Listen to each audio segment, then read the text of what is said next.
Welcome to a new edition of the Neon Jazz interview series with drummer, composer, educator, producer, label owner, and all-around busy man, Mark Giuliana. Over the course of our conversation, he discussed playing music on 6 continents and the over 30 recordings that he's been a part of. He discussed more specifically what has been going on lately, his career up to this point, along with what the future may just hold, and many more surprises. Please dig it, my friends. So to begin, thank you for taking a little time to speak with me. I appreciate it. Yeah, my pleasure. Let me go ahead and start off here and ask you, I know you're a busy man, give me an idea of what's been going on with you lately. Oh, wow, that's either an easy or a very difficult question. Yeah, I think, it's kind of, it's like things are always kind of changing in small ways, but at the same time, nothing's really changing in the good way. Like I'm just kind of trying to make good music and keep moving forward. And recently, I've been putting more attention on my own music and my own output. But I'm still involved in many projects that I'm proud of as a sideman, and always just trying to find that balance, that creative balance, and try to keep myself inspired and stimulated. So talk to me a little bit about your latest album, Family First. Talk to me a little bit about the creative energy that went into that. Sure. This is the first time that I'm presenting my own compositions in an acoustic fashion. So the majority of my output as a leader has been in the more electronic world. And I just felt like it was a good time to make a different statement and challenge myself to try to, write a new repertoire for this group. And especially now that I kind of have, my own label or company that I can put music out through which I can put the music out. I think I've been exploiting the freedom that comes along with that, and so I released a couple albums only 9 months ago, and they were again more in the electronic realm that I've been working from within, but I wanted to quickly make a very different statement. So that is Family First. So what kind of promotion are you doing for this? Are you getting out on the road and doing a lot of promotion for this one? We have, not a ton, but, we have a show tomorrow night in the city to celebrate the release, and then there'll be some more stuff in the States scattered throughout the summer. We have a nice tour in the fall of Europe. And so it's no major chunks all at once, but there's definitely a nice sprinkling of things. Fitting into the cracks of all my other responsibilities. So it's getting back to that initial thing of just trying to find the right formula that makes sense. Right on. So let me get back to the lineage, your beginning of your life. Where were you born and raised? I was born in New Jersey. I'm from a small town called Florham Park in northern New Jersey, so it's about 30 miles west of New York City. Cool. Talk to me about the environment that you grew up in. How influential was your family in getting involved with music? How did you get to a point where you really loved jazz and wanted to get into music? I didn't start playing music until I was 15. So there was actually no musicians in my immediate family or really in my extended family either. I have 2 older brothers who were really great athletes. They played Division I baseball in college, and so I was surrounded by that. My parents are teachers. So I love my family, and my upbringing was great. I'm really grateful for, the situation that they provided, but it was ironically kind of void of music for nobody's choice. It just wasn't around. So I kind of discovered the drums on my own. Some friends were playing them, and I thought, oh, that could be fun, something to do. Really didn't put too much weight on it. I started taking some lessons, and I actually had an incredible first drum teacher named Joe Bergamini. So he really inspired me and pushed me, and but still, even all through high school, it was kind of a hobby. And then I kind of caught on quick, and I liked it, and I was just playing along to MTV and Nirvana and Red Hot Chili Peppers and all that stuff. And then through school, it was like the best drummer in school is in the jazz band, Yeah. So that's what you shoot for. So I auditioned for the jazz band, and then in my private lessons with Joe, I was discovering all these guys in this new world. And then, once I kind of got my foot in the door and heard guys like Tony Williams and Elvin Jones and all that stuff, it really touched me in a profound way. So I kind of had to find it myself. It wasn't necessarily handed to me in an organic way, but once I did find it, it was a pretty instant and deep immersion. So since you started out late in music, when you were a kid, what did you want to be when you grew up? Oh, man. Baseball player. I grew up in the suburbs. Again, my parents were, middle school teacher, middle school principal. So it's pretty like, we had what we needed, but it was kind of like a down the middle upbringing. Yeah. And I just kind of, that was my model. So that was life to me. I could have seen myself being a teacher or an athlete or whatever the typical suburban kid fantasies are, but yeah, it was, music wasn't in the equation. Yeah. So when you initially started playing gigs and got baptized into kind of the jazz scene, what was it like to be on stage, to feel that energy, and to know, was it an immediate thing where you're like, this is what I want to do the rest of my life? How did all that kind of transpire? Yeah, good question. I think actually the first gigs I played weren't really jazz gigs. They were still, I was always involved in rock bands with my friends. So the first gigs outside of school-related events, the groups where I was a part of were kind of DIY teenage rock bands, and that had a really great energy to it because it wasn't too long ago, but it was certainly pre-internet boom, so you actually had to print flyers and try to hand them out, and you really do the work to get people to the show and more word of mouth, more proactivity, and more face-to-face publicity and things like that. So that was fun. There was kind of a buzz that went along with that, like, oh, cool, we got these people to our show. And then, of course, the playing, that was the easy part. I knew that always felt like a euphoric experience that I could count on, and it still does today. That's the only reason I'm still playing music, is because I can count on the actual act of playing music to be a really fulfilling, mind-body experience, So sure. that hasn't changed, thankfully, and I hope it doesn't, because that's what brought me to music initially, and it's what keeps me coming back. So now that I have more responsibilities and more things around the gigs and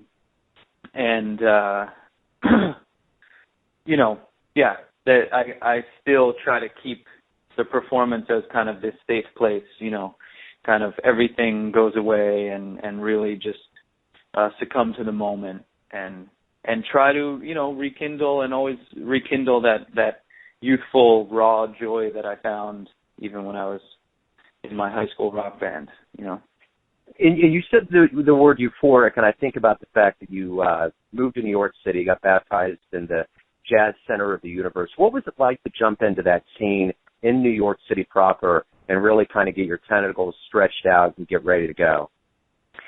You know, I was there as a fan first, to be honest, and that was just unbelievable. I mean, so I went to William Patterson University, which is in New Jersey, but it's about a 20-minute drive into the city. So we'd go into the city every night, and it's like we had, you know, half a dozen really inspiring shows to choose from to go see, you know, and my friends and I, we just, you know, the little money we had, we spent it on going to hear gigs, and it was the best education I could have gotten. And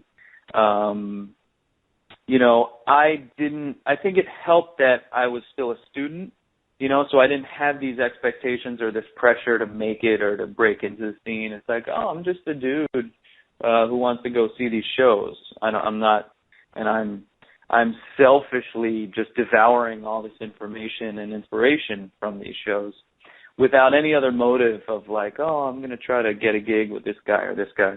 So I had years and years of just kind of being a student and being a fan of the music. And then that naturally opened some doors, you know, meet some people, and it opened some doors to actually be a quote unquote, you know, member of the community or an actual contributor to the scene musically. So, you know, I've always kind of been in New York, not always actually inside it, but I've always been close. So I try to relate to my friends who, you know, have moved to New York to become a musician, you know, to really plant their feet. It's something that I technically can't sympathize with because I've always been here, but I understand how daunting that can be and what a challenge that could be. So for me, I'm grateful that it never really felt like too much of an event. It was just kind of, you know, always there. You know, I remember one time my kid asked a blind person a question about seeing, and he said, I don't know what you mean. This is just the way I live. So it's kind of like that. You know, New York is New York to the rest of the world. Like us in Kansas City, we think about the hotbed Smalls and all these clubs, and we're like, man, that's huge, you know. So you know what you know and where you've been, you know, kind of cultivated, so to speak. Totally. Yeah, I certainly try not to take it for granted, but that being said, Smalls is this place that I used to drive in when I was a senior in high school. My parents would let me. I'd sneak in and go drive in and see Bill Stewart on a Tuesday night. I mean, that's like, you know, I get to sit 1 foot from my favorite drummer for $10. You know, that's for a 17-year-old kid. It doesn't get much better than that. No, absolutely not. So on your bio on your website, it says the New York Times called you a drummer with whom a cult of admiration has been formed, and you've earned international acclaim for your innovative and creative style. What do you think about that? You know, it's flattering, I guess.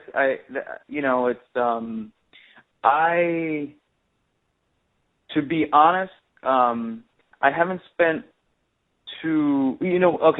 when I was younger, I used to spend a lot of time thinking about how I must find my own voice, and I must be unique, and I must be, myself. And I found that when I was directing all my attention towards that goal, it wasn't really leading to to any positive results. I think it was forcing me. I ended up maybe fabricating certain artistic decisions, to try to trick myself into thinking, okay, you need to be unique. You need to be an individual. You know, there's some really like surface level things you could do to be unique. You know, you can get a certain haircut and you're unique. You know, but I think the the real work that needs to happen on the inside is lifelong, and there's no shortcuts to that. And I think when I stopped really making that a tangible goal is when I think things started to happen a little more naturally. But one thing I did do, I've done a lot more artistic elimination than I have like addition. I think I've spent more time thinking about what not to do as opposed to what to do. And then if I start chipping away and deciding, well, this guy's got this taken care of, why am I even going to walk on that turf? Or that, okay, that's not really me. I'm inspired by, okay, this is the thing. Just trying to take mental stock of like the things that are most true to me and do my best to assimilate all those influences into one. And I think two things. When I decided to start to really point to things that I won't do, that gave me more room to explore what it might be I do. And then also I kind of, there's this certain weight when you think about being unique or there's a responsibility or an intimidation for me that came along with that pursuit. And I played a trick on myself, and I still do. It's like instead of being intimidated by creating this original content, I actually take it away from myself and look at it more. I look at myself as just a unique combination of influences. So that I think we're all a unique combination of our influences. So if I can just allow my influences to coexist in the way that is truly unique to me, then that's what will be original. But it's actually, so I'm taking unoriginal, elements and making the way they're combined becomes the originality. And when I started thinking about it that way, it was much more of a peaceful place to create from, for myself. Yeah, absolutely. So you've been a busy musician over your time. You've been a part of easily 30 recordings. The one that I want to ask you about is the Guiliana, the one that you're doing with Brad. Talk to me a little bit about that project. It's an incredible opportunity for me. Brad's one of my favorite musicians. He has been long before I met him. And we had met each other over the years. And, we just had this idea to one day play, and really with no other motives other than just for the experience and see what would come out. So, we knew we wanted it to be different from Brad's existing outputs, which would be, obviously piano, based around the acoustic piano. We just we agreed on this electronic environment and just started improvising, and we would get together a couple times a year when schedules would allow. And first time was in 2008, and then it wasn't until 2011 that we played our first gig. And from there, we kind of, he's a pretty busy guy, so it takes a lot of, it would have to be well in advance of like starting to plan how to book things or when to make a record and stuff. So it was around that time that we decided to carve it into a true project and make some time for it. So since then, we've gone to Europe a bunch. We've done some tours in Asia and the States, and we made a record that I really like. And it's quite an experience to share music with him. It's just the two of us, so there's lots of room creatively to explore, and he's very generous. He's with that creative space, and it's it's a total trip. It's really, really fun. That's cool, man. So, along with being a drummer, composer, educator, and producer, you also have an independent record label called Beat Music Productions. Talk to me a little bit about that. Yeah, again, it started last September. I released 2 records at the same time, and now Family First is the 3rd release within 9 months. I think for me, I've been self-producing. Of all the records I've made as a leader, I've always self-produced them. But then on a few different occasions, a label would come in at the end and offer to put it out, and I'm very grateful for those opportunities. But I kind of wanted to just see the process through to the end and be responsible even for that last step. And what I'm looking for with that experience is, specifically, I have a wide variety of output. For example, Family First, like I was saying, it's more a jazz sound, an acoustic sound, and my previous records are quite electronic and more produced. So maybe they wouldn't normally live on the same label, but it's nice, it's exciting for me to have them under the same roof. And instead of a genre being the common tie, it's the musical personality. It's me. That's the common tie. And I also, maybe a bigger label, if they wouldn't be able to cater to 3 releases within 9 months. They have other artists. They have their business plan. For me, I'm trying to take advantage of the freedom I have within this independent, confines. So I'm excited about the spontaneity in which I can not only create something, but I can also release it. Right on. So throughout your life, you've probably been inspired by many musicians, but in the realm of jazz specifically, what musicians have moved you the most, given you the most gusto to kind of be who you are as a musician?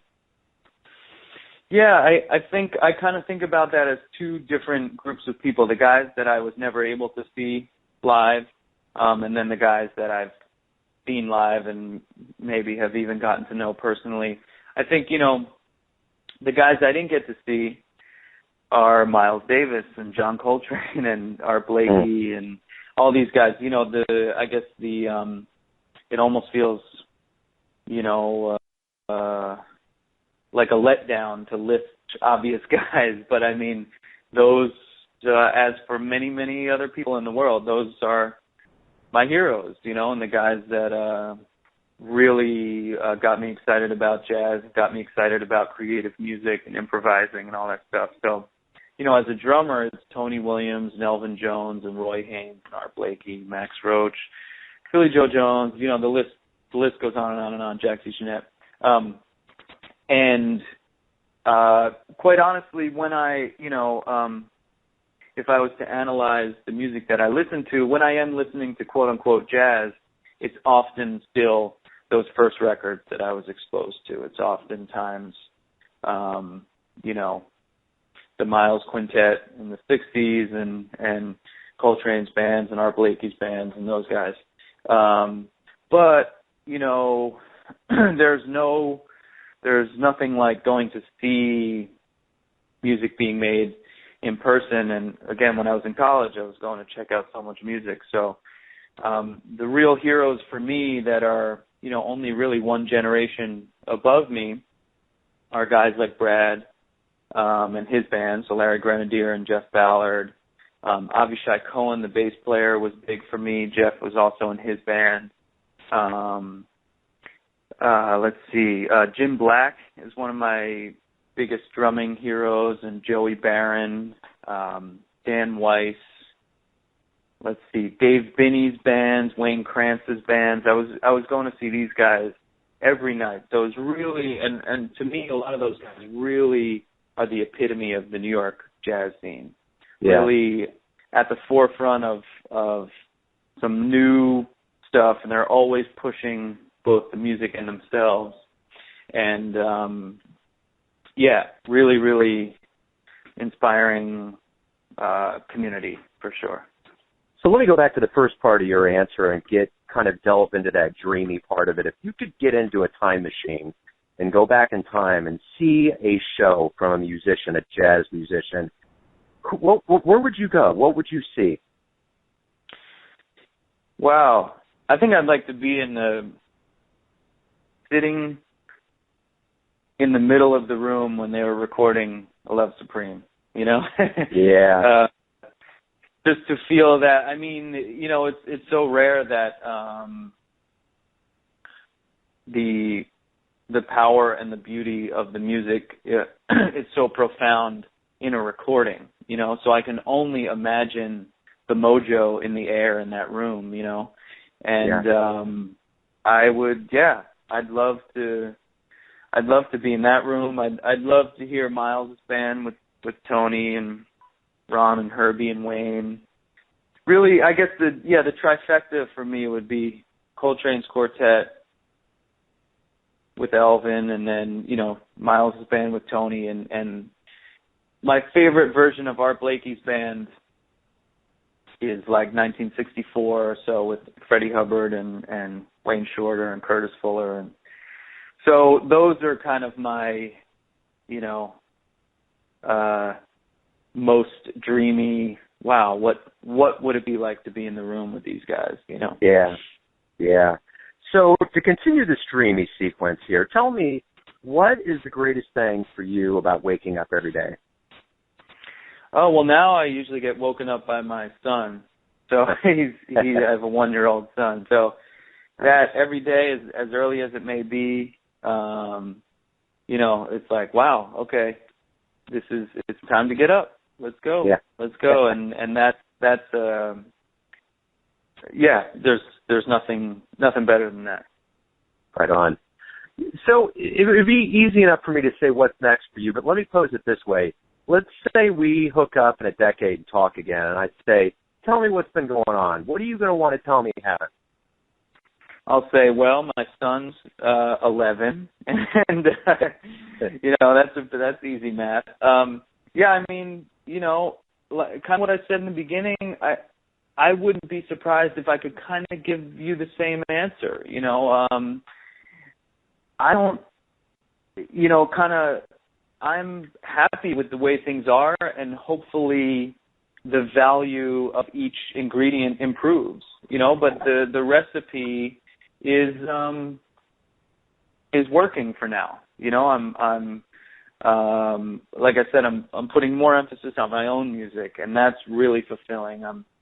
I have two different bands that I've, you know, now released records, and I'm touring with each group. I have the side band stuff that I'm really proud of, including, of course, Mehldau, you know, and then just trying to always write music, trying to always cultivate, my musicality, and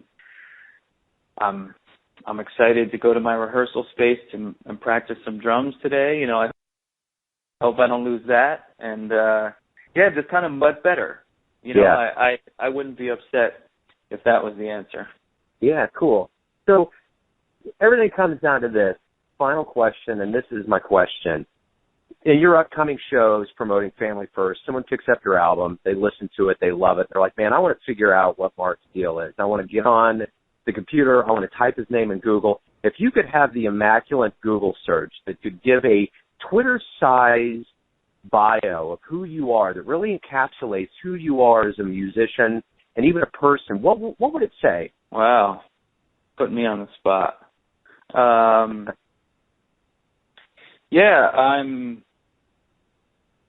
I'm just a guy that's no different than anybody else, but I love music, and I'm lucky that I get to play music for a living, and I hope I can keep doing that, you know. Perfect, Mark. Hey, man, thanks for opening up and giving me some of your time. I really appreciate it. No problem. Thank you. I appreciate it. Good luck with the new album, man.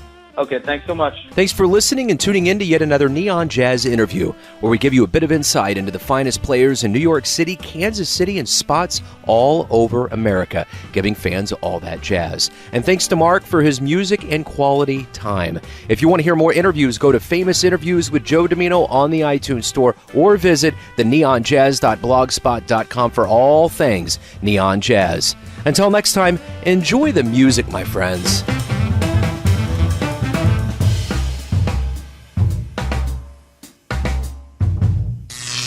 Neon Jazz.